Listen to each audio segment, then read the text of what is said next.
Local news for Tuesday the 21st of November. A jump in values in parts of the South Wairarapa district since the last revaluation 3 years ago will be reflected in the new rating values.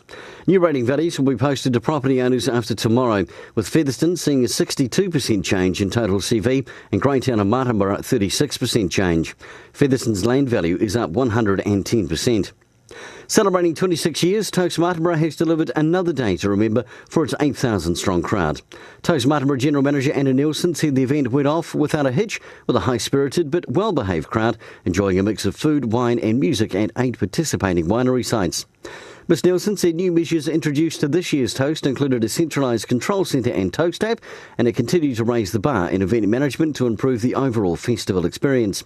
She says the Toast app provided information on what was happening at each vineyard, menus, music lineups and site capacity.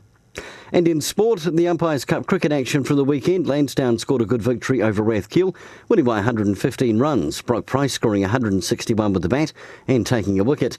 And Greytown easily dispatched Red Star in just 25 overs.